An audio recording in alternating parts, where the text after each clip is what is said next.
There's a thought I've had recently that ruthlessness is only reserved for the most despicable. True apathy, the type that a lot of men nowadays, and sometimes women, also will attempt to give off, is not so genuine. And I've considered it, and I think a lot of people do that as a defense mechanism to, create safety nets, bubbles, and protect themselves from, you know, potentially true psychopaths, but also, the intrinsic chaos and violence of the world. We teach men at a young age to be tough and to be hard and to be cold. But the thing is with that, it's often not a true, absence of emotion. But I think some people will get it conflated and believe that it is, and begin to identify with that as if they are this empty, hollow, emotionless being that just powers through and it's just pure discipline and dedication, devotion.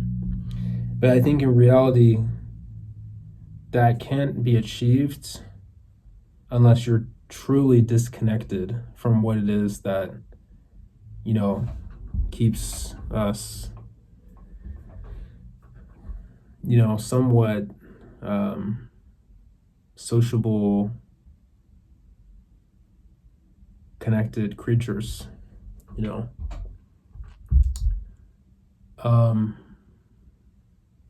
Social, not sociable, but we do have a tendency, as we approach new circumstances to kind of observe and to maybe not, give out as much information or to keep ourselves a little bit, hidden from the public eye so we can observe and understand and process. But we have to be careful in this, abrupt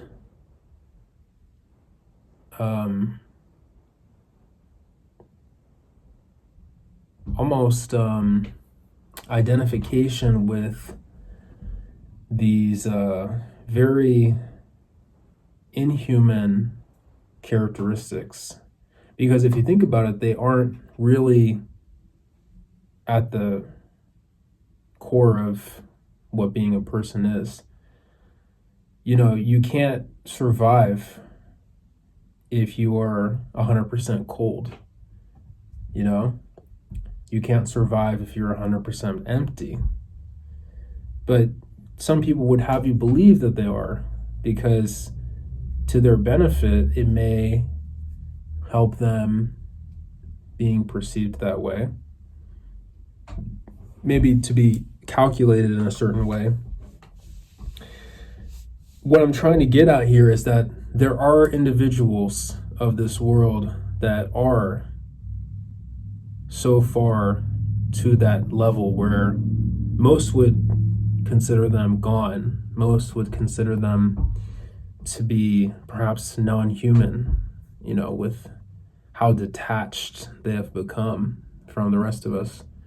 And I think those individuals have the true right to the definition of being cold and monstrous. So the rest of the people that, have their chest up and, consider themselves to be, heartless and cruel and ruthless, I think it's a bit of a disservice in a way, because, if we remove the layers, you're not truly that way. There's people out here that are willing to end lives for no reason, for somebody inconveniencing them, for somebody looking at them the wrong way, for somebody, troubling them a bit longer than they should have. There's no really rational logic to it at times. And I feel like I've encountered a few of those individuals in my life, and they're not people that you would want to spend too much time trying to convince otherwise. Because, there's a variety of psychological and mental patterns that probably wouldn't be able to be, easily understood. And I'm no, psychologist. I can't really diagnose people on the spot, and I would never try to act like I know, who it is that I'm speaking with if I've just encountered them for the first time. You have to be careful, and you have to really understand the level that is emotion and even the absence of it. As above, so below. You can't just act like you're the pinnacle or you're the abyss, because there's always somebody that's lower than you. There's always somebody that's higher than you. And I think it's important to recognize that nuance, that, the people that are, truly that depraved and empty, most likely don't even consider themselves to be that, because it's a very egoistic, line of thinking that would drive somebody even to that point, for them to believe that they had achieved that particular level. And on the other side, by the way, it's pretty much what we would consider goodness or enlightenment. You have those types of people as well that believe that they've achieved this very esoteric, level of kindness and, understanding of the world. And I would argue too that that's a dangerous, trope to fall into, because again, you could find somebody that is even more naturally, of that caliber. So, it's one of those things, you got to be careful. It's not really a game. And, there's real lives at play. There is real consequences to treating certain people a certain way. And for those that, walk through the world and tread all over other people just to their benefit, I think they have to be exceptionally careful, because when they cross somebody that truly is, absent and devoid of those, more human characteristics, they're going to be in for a rude awakening. You see people that are in sports that just love to trash talk, and people that are perpetually online and love to bully. None of those behaviors are going to be rewarded in the long run. You'll eventually meet somebody that doesn't want to play your game and can see right through you. And there's no telling what they will do, because, again, they don't follow a particular logic that is so easily understood and trackable. The people that do fit a bit more into society often have weaknesses that can be expressed and, exposed if one were to, kind of observe and listen carefully to the dialogue. But, those that are rather detached may not have those psychological, faults per se, because their mind may have been completely warped and reconstructed in a way that's not so easily, discernible. So yeah, this is a pretty cool topic.